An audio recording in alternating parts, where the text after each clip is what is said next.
ओम नमो भगवते श्री गुरुदेवाय। गुरुदेव प्राप्ति दिव्य कृपा विशेष। यह आचार्य संतोष कुमारଙ୍କ कथन। आत्मसाथी जड़े व्यक्ति पूर्व कर्मर फलाफल दुई प्रकारर, सुख एवं दुख।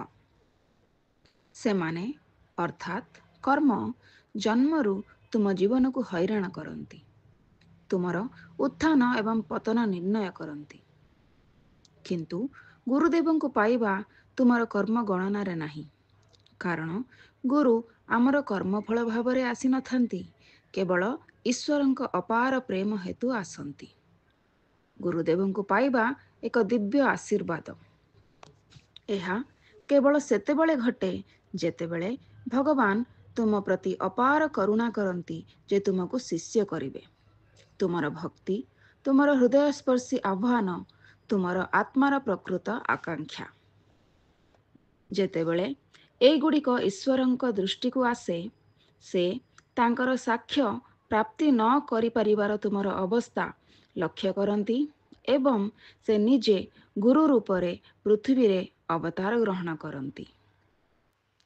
तुमे जेते जन्म ग्रहण कर, जेते यात्रा एवं बलिदान कर, कौनसी लाभ नाही।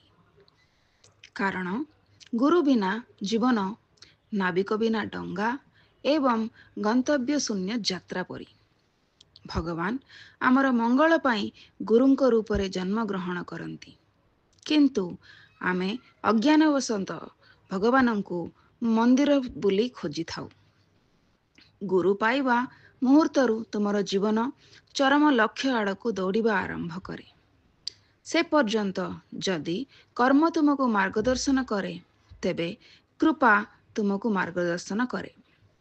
गुरु जड़े व्यक्ति नुहंती जीए तुमको प्रतिबंधित करती, किंतु एक दिव्य शक्ति जीए तुमको तुमर प्रकृत रूप आड़क मार्गदर्शन करती। से तुमर पाप एवं पुण्य विषय पचारती नहीं, से तुम भितर लुचि रही दिव्यता को जाग्रत करती। सेथिपाई मु पुणी कहूची, प्रिय आत्मीयगण, गुरु पाइबा कर्मर फलाफल नुहे बरम दयार फलाफल। जेतेबेले ईश्वर तुमको प्रेमरे देखती एवं भाबती ए एबे सिद्ध होई गलेनी, सेही मुहूर्तरे तुमर जीवन परिवर्तन हुए। प्रेमर सेही रूप हेउची गुरु।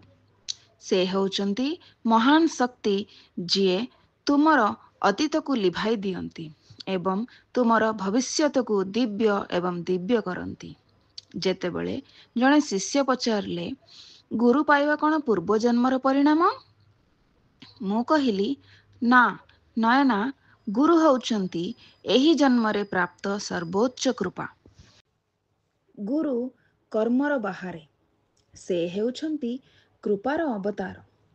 जो माने तांको पाआंती सेमाने कोटि जुगर पुण्यर फल पाइथिबा लोकंक अपेक्षा अधिक भाग्यवान। कारण गुरु अर्थात परमेश्वर एही पृथ्वी रे चालिबा दिव्य कृपा। गुरुंक कृपा हेउची मोक्षर आनंद। कर्म क्लांते कृपे प्रबोधयति, एहा हेउची अनंत सत्य।